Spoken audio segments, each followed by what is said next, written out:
After months of practicing, the day of the play finally arrives. Our performance starts in the evening, but I have to be there a couple hours early. Aspen promised that she'll be in the audience to support both me and Lena. Juliet will be taking care of Happy, so she won't be able to make it.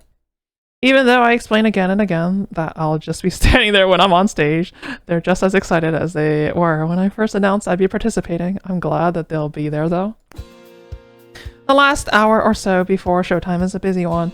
We have lots of the cast running around doing last minute preparations or run-throughs.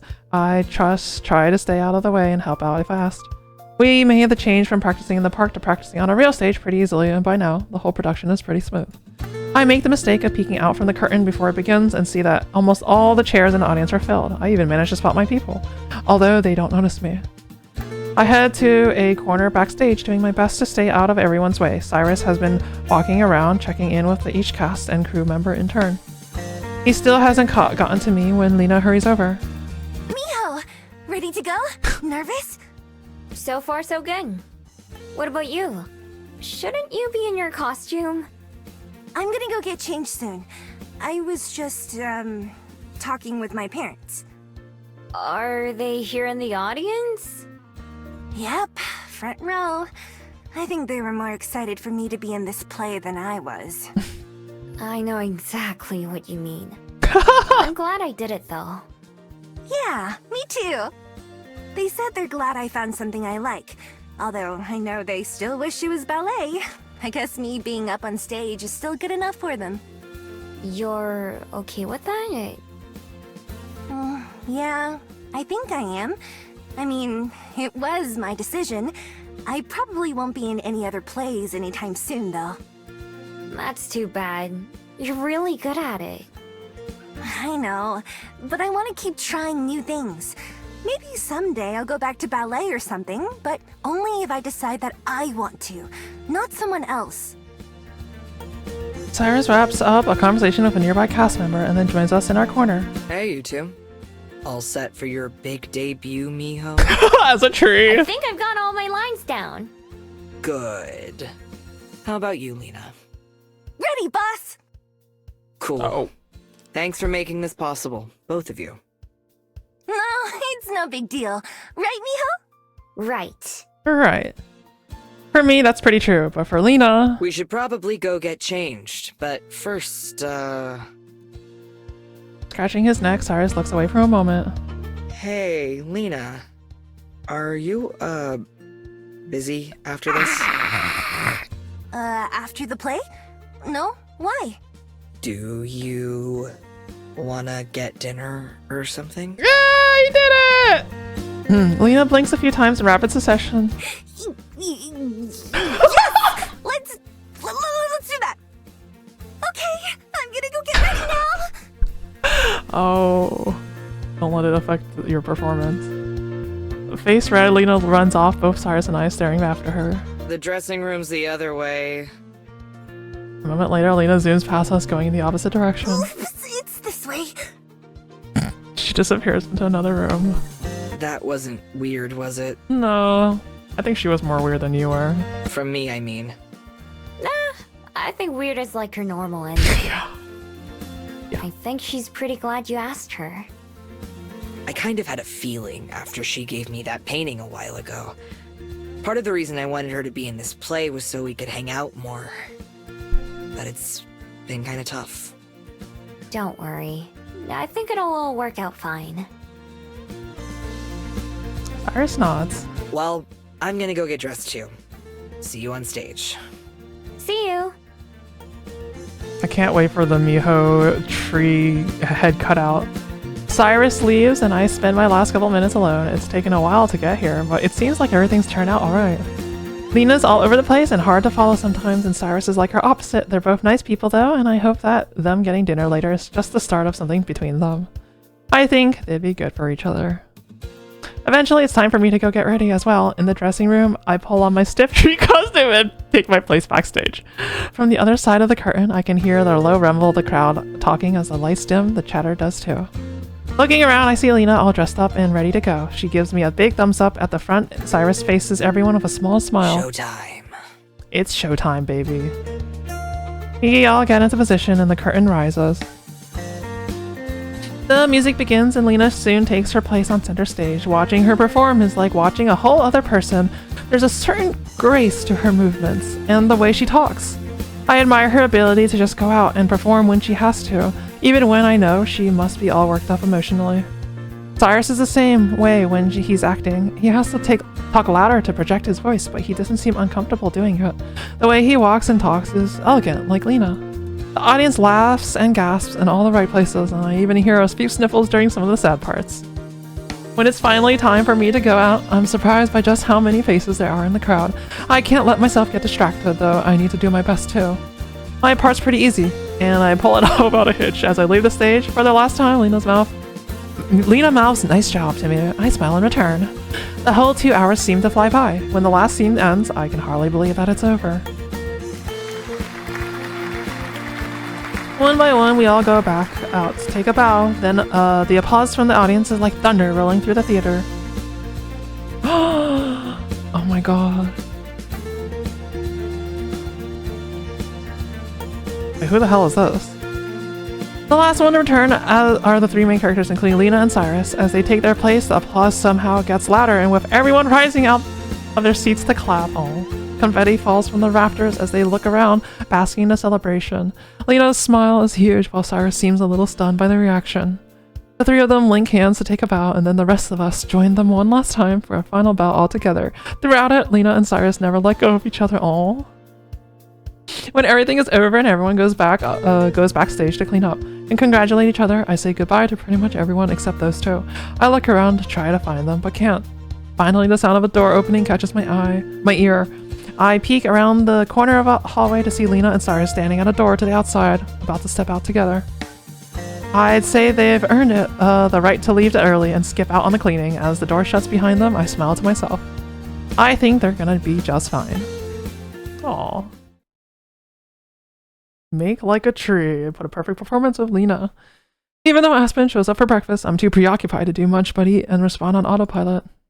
After a predictably sleepless night, I can barely stay focused enough to chew. I'm so out of it that Aspen has to wave her hand in my face to get my attention. Miho! Yeah? I was going to ask if you're okay, but I think I need to ask what's wrong instead. What do you mean? You've been chewing on an empty fork for a little bit now. I look at the utensil in my hand. Oops. Aspen gently sets my brutalized fork onto the table. My plate is so full, I'm not sure if I actually had any food or not. Is this about your secret idea from yesterday? I nod. You're good. I like to think I know you pretty well. Is it something you can talk to us about yet? Juliet also leans in to show she's listening, although she doesn't interject. I can feel my pulse rise in response to the sudden attention. Even Happy is watching me. This is the whole reason I decided so quickly. I should just get it over with. I'm going to smash my bean. Both Aspen and Juliet look at me in stunned silence. I'm not surprised. I don't know for sure, but if I do that, I think my magic will go away. The problem is, I don't know what else will happen to me. But I think I'll be okay. And B thinks so too. When Juliet continues to look shocked, Aspen's face flips through emotions like I'm changing channels on the TV. Smash it! Are you sure? That's awfully permanent. And what do you mean, what else? What do you mean, you think? Have you thought? Aspen. All Aspen has to do is look at Juliet and she cuts herself off. I'm sorry. I'm sure you've thought about it. Yeah. But that's so sudden. I'm sure you can see why I'm so shocked. It's been on my mind for a while, and it's all I could think about last night. It's what I want to do, though. I told Amaya I would, for one thing. And I'd feel a lot better if I didn't have to worry about either of you forgetting about me. Aww. Me too. God, me too. Your magic is more than just being forgotten, though. That, plus your ability to transform, plus, I would imagine, your immortality. Miho! I know. I thought about that too. And I'm okay with that. I want to feel more. I want things to mean more to me. I don't think that can happen unless I know I'm going to lose them someday. That's something both of you helped me realize. I meet Juliet's gaze. You too. And Cosette. Her eyes go wide and settle into motherly contentment. Closing her eyes, she nods in acknowledgement of what I said. Oh, I guess if we pick Juliet, she would swallow the bead, right? Because then she would also be, like, immortal Skyfox? Aspen grabs my hands, one in each of hers, holding them to her heart as she faces me. Miho, I don't know what to say. There's so much that I don't know if I could get through it all.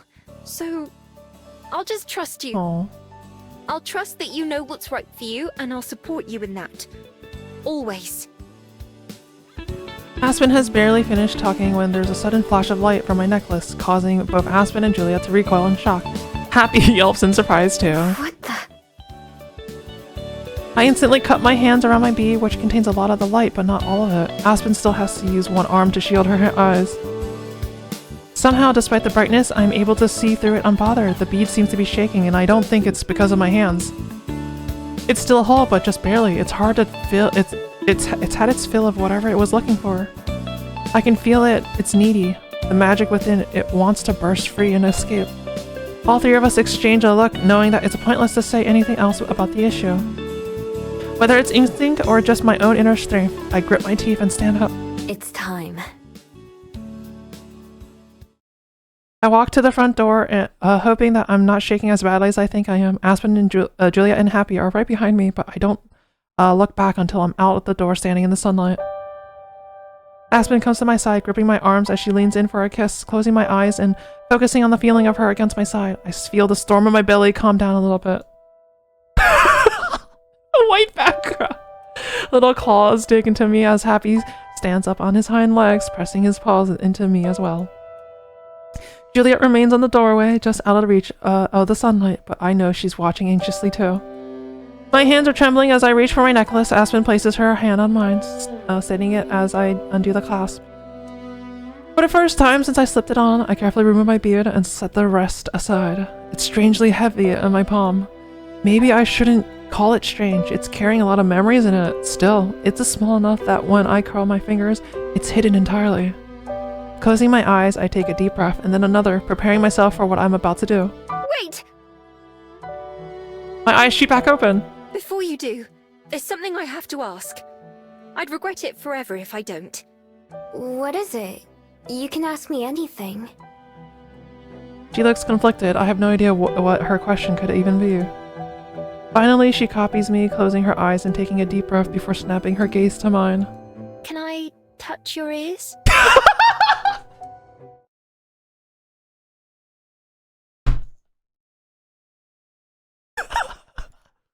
This is more than one ellipsis, by the way. I'm clicking through it. Huh? It's just... For as long as I've known you, I've wanted to ask. But it seems so rude, so I kept putting it off. Is this like the thing that she wrote in her notebook? Like, oh, I really want to touch her ears? I can't put it off anymore, though. I take a second to process what she said and then I burst out laughing. Of everything she could have said, that definitely wouldn't have been one of my guesses. She looks so guilty about asking that, it makes me laugh even harder until I've doubled over and unable to stand up straight. Tears start to stream from my eyes, taking a lot of my tension with them. I can only nod in response, unable to actually answer Aspen's question with words. After a couple seconds, she can't help from laughing either, even as she approaches me. I force myself upright at least a bit more and tilt my head for her. Her fingers hesitantly settle on my ears and she scratches a few times the same way she pets Happy. I see why he likes it so much. Aspen doesn't spend too long before moving away from me. She looks a lot more relieved too. Okay, I've gotten that out of my system. Why don't you? Miho! She gasps and points at my hand. I look down. Without even meaning to, I clench my fist. At some point, familiar light shines between the gaps, turning into vapor and rising towards the sky. I uncurl my fingers, revealing a small pile of glowing dust and shards of my bead. The shards aren't sharp. In fact, they aren't anything. I can't even feel them there. Turning my hand over, I dump the debris onto the ground. A lot of the dust disappears as it falls, and so do some of the pieces. A couple of them hit the ground before vanishing. Only one piece, the largest one, lasts for any time at all. Instead of evaporating instantly, it slowly dissolves, with most of the powder being carried away by the wind. Soon, all that's left is a tiny seed that looks like it comes from some unknown plant. Was this part of my bead too? I'll never know the answer because the wind picks up and takes that with it too. Although it doesn't disappear into nothingness, it's gone from sight in an instant. If I was, then maybe it's on its way to someone else who needs it, just like Junine. It'll travel the world again, never quite coming to rest. I think they'd love to be part of the world, laughing along with the breeze, so I'm sure they'll know where to take it. The instant that the last trace of magic disappears, I can feel my body start to change. It's similar to changing into a fox, but still different. My ears shrink down and my tail retracts, but the rest of me stays the same. What the? My hair brushes against my shoulders as new. Different ears take the place of my fox ones. It feels like stretching after being cramped up for a long time. Oh my god. Like always, the transformation is quick, only a few seconds from start to finish. Except it's not always anymore. There is no next time. I turn around to face Aspen and Juliet again just as the tearful Aspen rushes into me, wrapping me in the tightest hug I've ever felt. Somehow her lips manage to find mine, and my first experience as a human couldn't be any better. Happy doesn't wait long before demanding to be noticed too, so I step away from Aspen in order to kneel down and pet him. He seems to handle this change a lot better than me turning into a fox, since he doesn't growl or act any differently at all. I wonder if he even notices that change.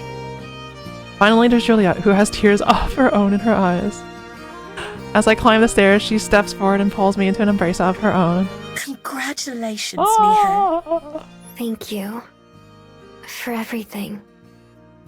Juliet lets go of me and then steps forward back into the house and away from the sunlight. The rest of us go inside too. I feel strangely normal. Other than being a bit dizzy, I feel exactly the same as I did 5 minutes ago. Even the dizziness will probably go away once I get used to not having a tail. I'm not sure what I was expecting being human to feel like, but I thought it would at least feel like something. I don't mind being wrong about this one. I know that I'm right about the human part though. That same intuition that's guided me my whole life tells me that. That's reassuring as well. I'm still me though, through and through. We go back to the kitchen, which also seems absurdly normal. I feel like I should at least do something to celebrate or commemorate the occasion, but really, just being able to go on with my everyday life feels like a reward itself. Like Lena leaving the Bell House, maybe it'll hit me harder later on, after the novelty has worn off. But right now, I'm just excited to keep living. After Juliet goes to bed, Aspen and I leash up Happy and take him for a walk around town.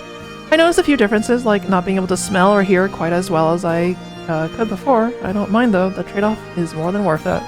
My first day as a human isn't too different from my last few days as a Gumiho, and that's just fine with me. Aspen stays as late as she can, and when she finally leaves to return to her own apartment, she does it with a promise to meet up again tomorrow. That night, lying awake next to Happy, I look out my bedroom window at the city I've come to know so well. I had started to take the view for granted, but I'm going to have to unlearn all of that. I really want to be grateful for what I have, since someday it'll all be gone. Aww. For what will be the last time for a while, Aspen shows up at the library for breakfast. It's been our routine ever since I came to Wellington, and it's bittersweet that it'll be coming to an end. An ending is just a change for a new beginning, though. A chance. So, tomorrow's the big day. That's right. I don't know how I'm going to sleep tonight. I don't know if I'll have time to sleep tonight. At least you'll have plenty of coffee to drink in the morning. That's true. That's true. As long as no one drops the coffee maker or something. Oh, Aspen. Oh, here I go again. I keep imagining 100 things that could go wrong. I'm sure there are a million things that will go right. Oh. Yeah, it'll be great. Thanks. I'm sure you're both right. I just can't help being me. Girl, you got general anxiety disorder written all over you. That's why I know it'll go well. Oh. Happy and I hang out in the kitchen while Aspen and Juliet browse around to find books for Aspen's reading corner. Once she has a few picked out, Juliet heads to bed and Aspen rejoins the dog and me.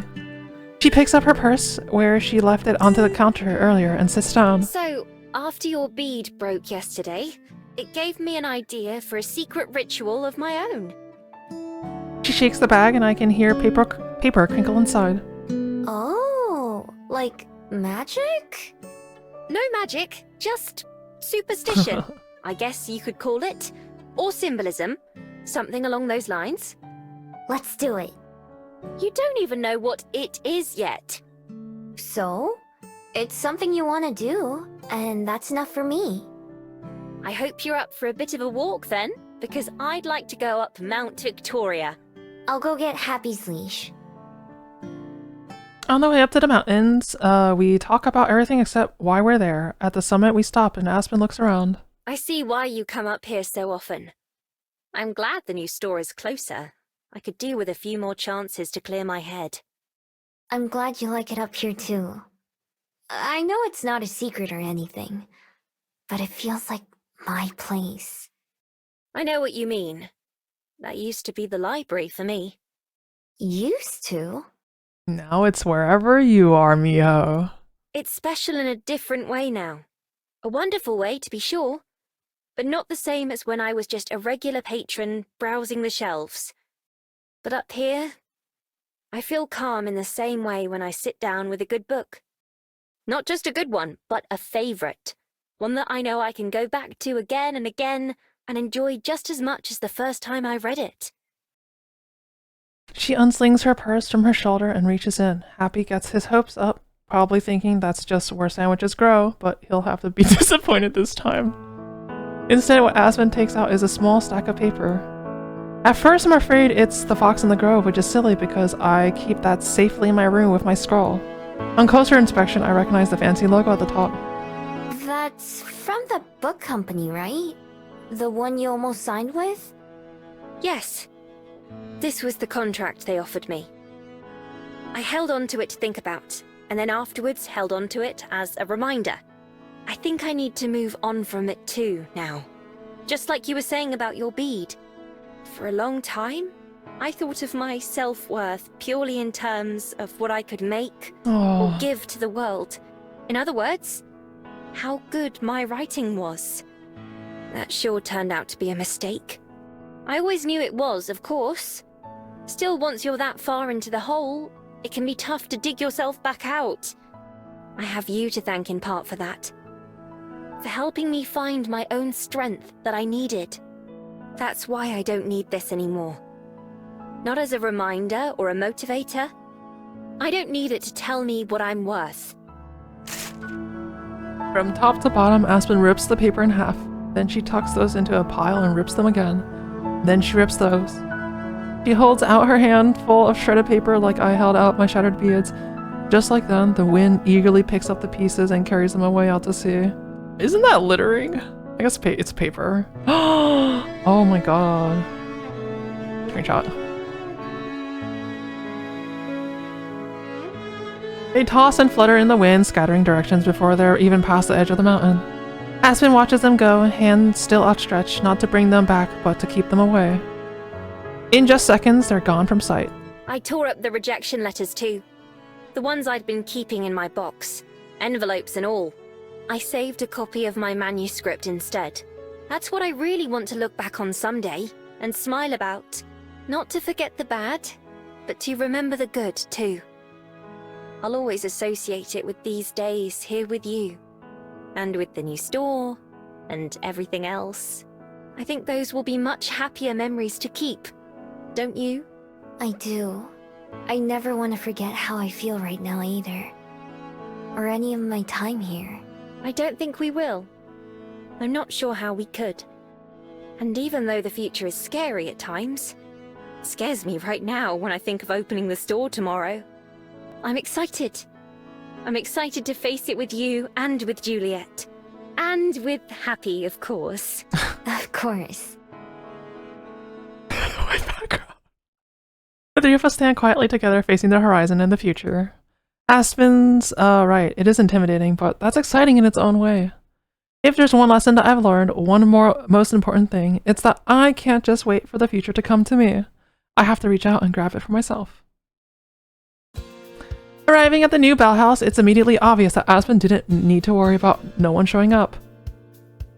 Julia and I are there an hour early, but we're not even the first to arrive. There's already a small line of people waiting when we get there. Box of Aspen's requested books in tow. Some of the staffs are running around outside looking stressed. Others are indoors setting up the display cases and brewing coffee. They also look pretty stressed.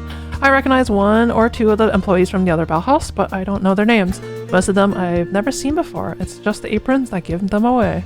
Despite the nervousness, everything seems to be running pretty smoothly. One person that I do recognize is Regina, Aspen's boss. She strolls around the place, looks calmer than the other workers. She's probably done this more than once.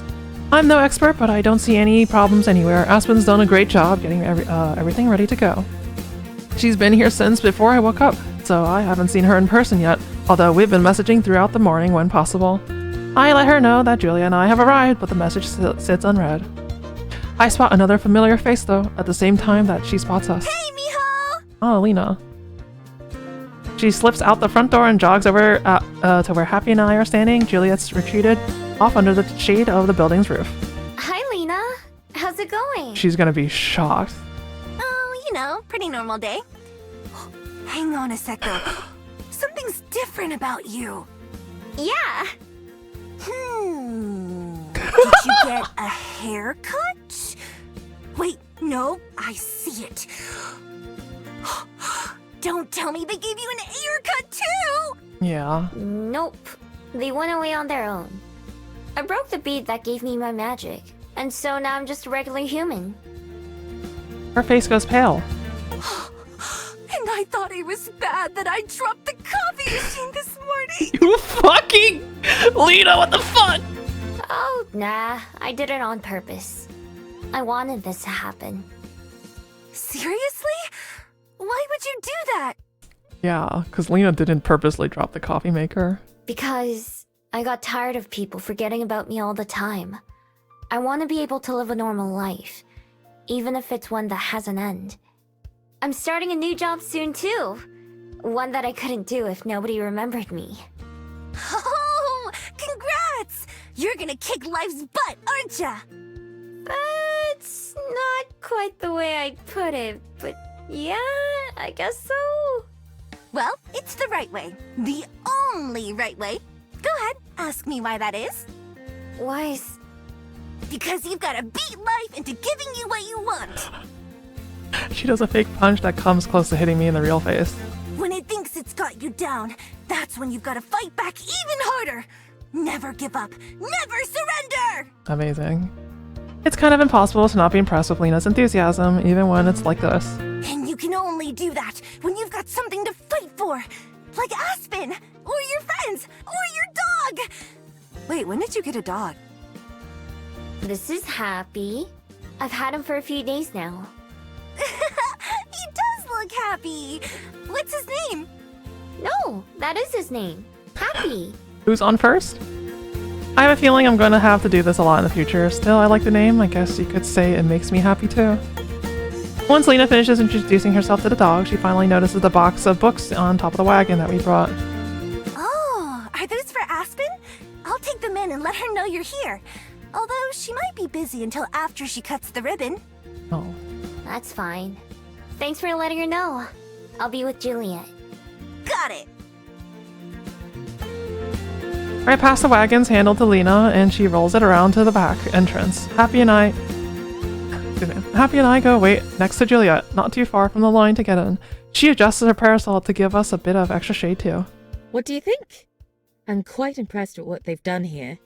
It has its own distinct feeling while still clearly being the Bell House. Did they use a different microphone for this? Yeah, I love it. I can tell Aspen put her heart into it. On one side of the cafe is a park, and on the other side is a row of shops that are just as cute as the Bell House. None of them have such a long line, though. There are only a couple minutes left until the grand opening, and everyone in the crowd knows it. I do a quick head count. There are almost 24 people standing in line, not counting Juliet and myself. There are a few others who aren't in line either, like a reporter taking pictures and someone that must be Regina's husband. The warm, cozy scents of fresh bread and coffee are as strong here as the other location, maybe even stronger since we're outside and can still smell them. I can't see in through the frosted glass window, but I imagine they're all doing a last-minute scramble, taking care of final touches before it's time. A blue ribbon is draped across the front doors.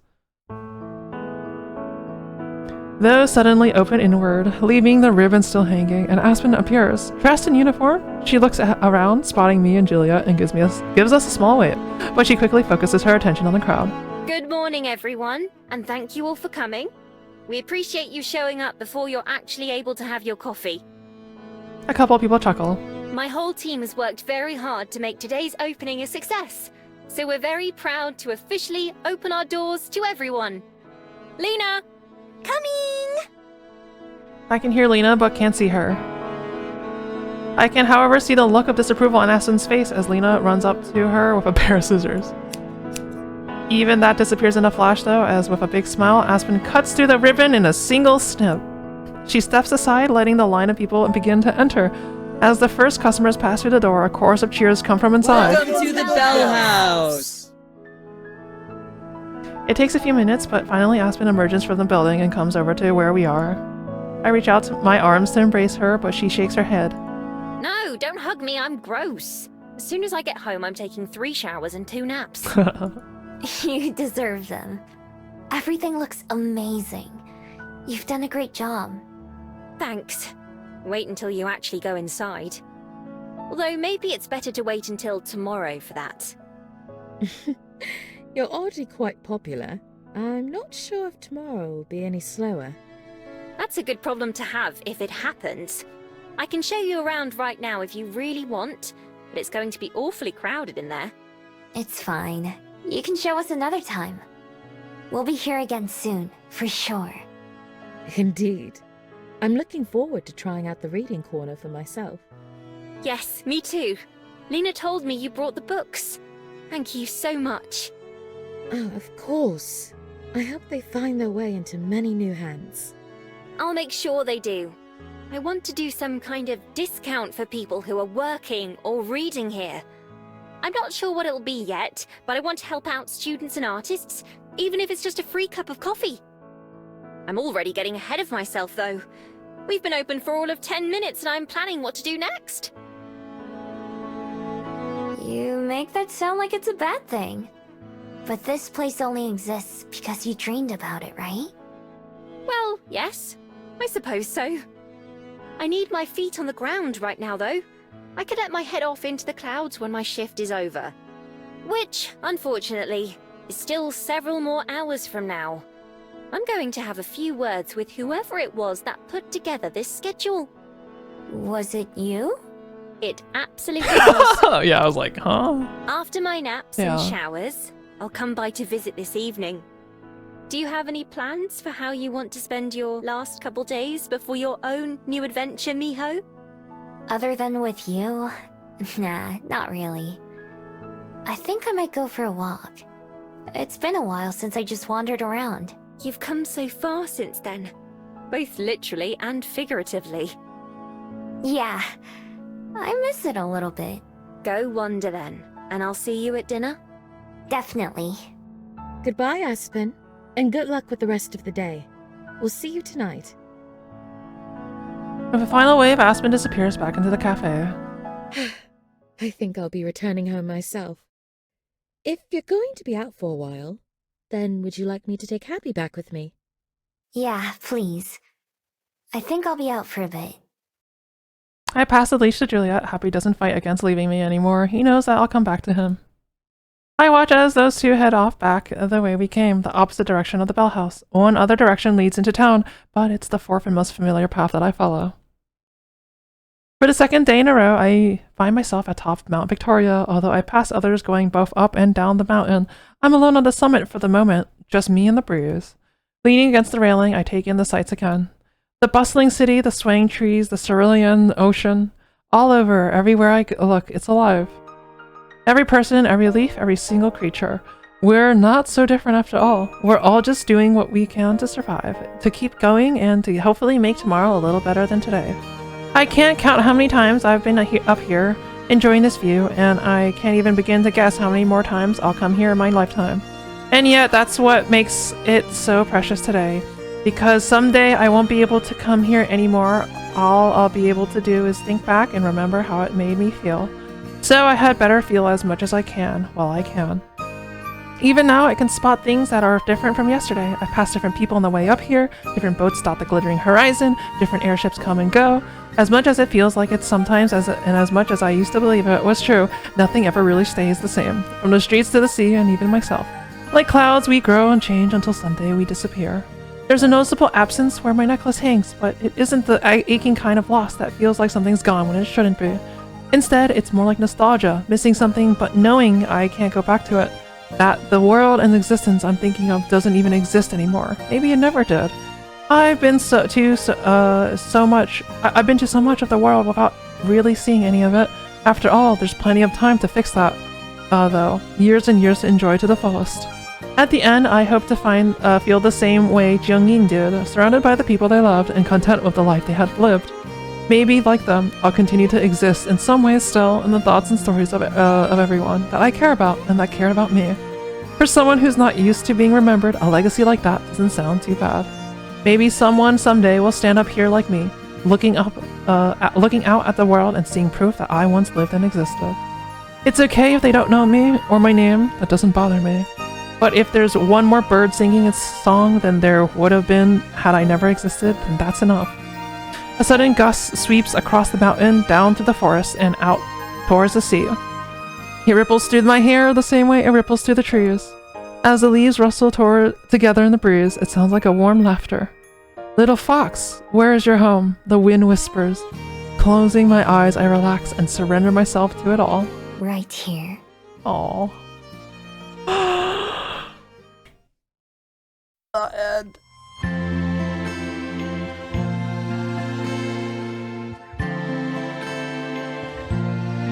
Please be happy.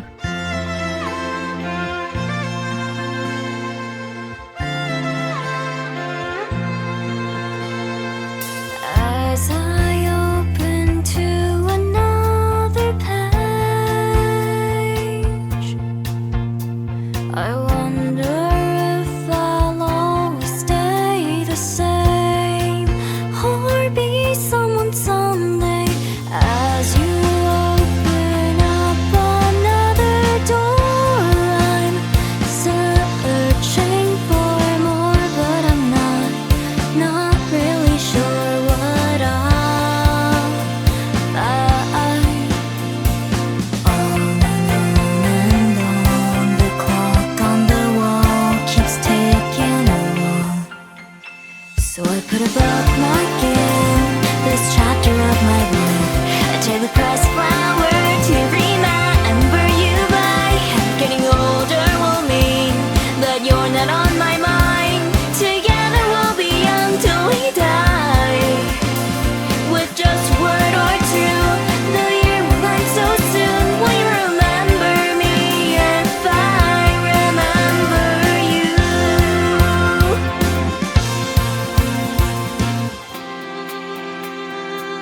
Yeah. She did sing it. Tomorrow's just another new today. I wonder if our hearts will stay the same, or if we'll ever change now. All that we own are our memories, so I'll hold them close and I'll live my life with my heart on my sleeve still. On and on, the clock on the wall keeps ticking along. So I put a bookmark in this chapter of my life, a daily pressed flower to remember you by.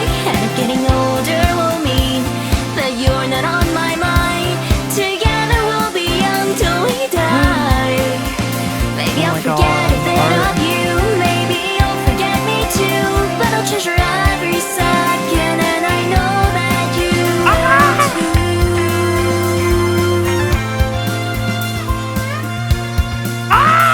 Dude, that's my favorite. That's my favorite one. The one where it's all them sleeping together in the house. This was so cute.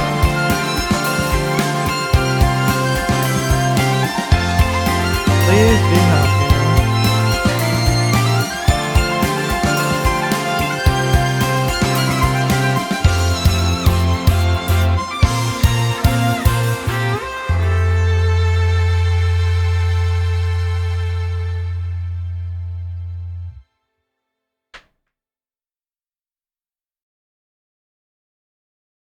After months away, my first few breaths of Wellington air are the most refreshing I've ever had. Happy lopes alongside me, just as glad to be back. He's even worse on airships than I am, although we have both gotten better with them over the past few years. We walk along the familiar streets past the library where I used to live until we reach the house. I fumble with my keys for a second before letting us inside. Percy and Byron both scatter immediately like they always do when they see Happy.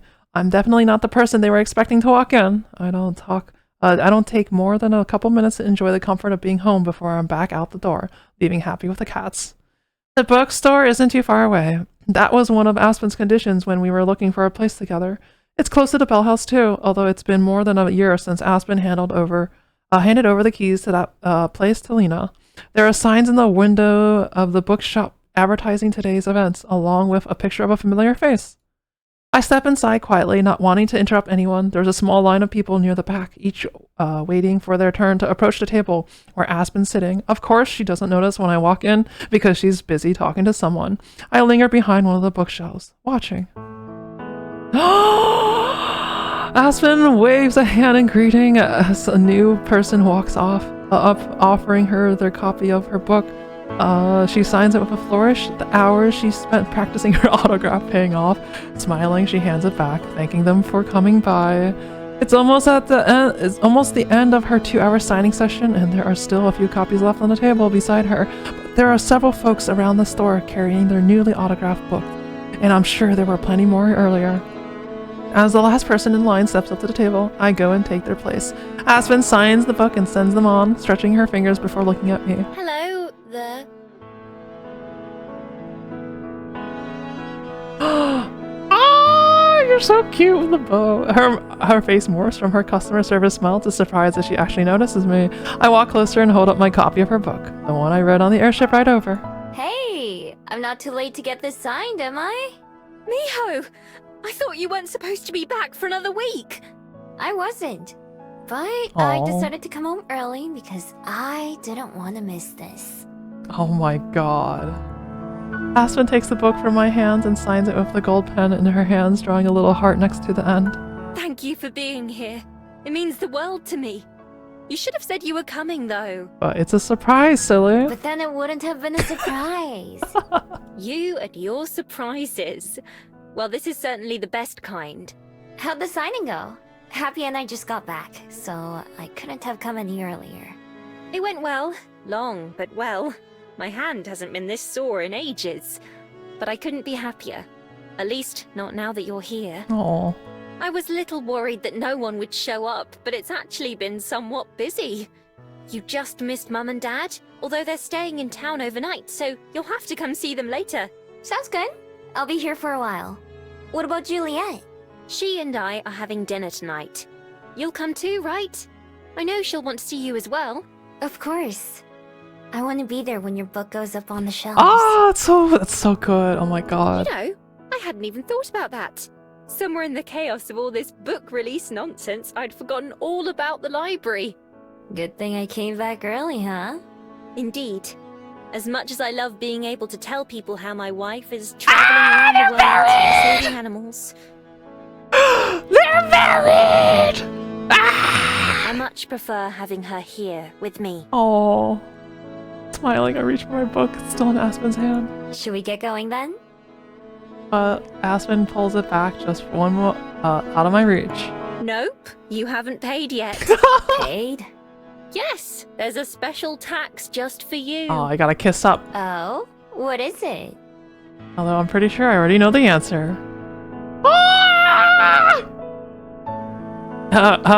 I'm just gonna take a picture of that one and then post it here and then go back. I sat closer as Aspen leans across the table to kiss me, holding onto it for support. In that moment, all the jet lag and aches and pains of travel melt away, replaced with pure bliss. All right, now I'm ready to go. Blue Pearl Crocus. Oh my god! Oh my god. I love a happy ending. Well, that's been Please Be Happy. I'm gonna play the other stuff, the Juliet route, maybe some other endings or something on my own time. if you enjoyed. I highly encourage you guys go support. Was it Studio Alen?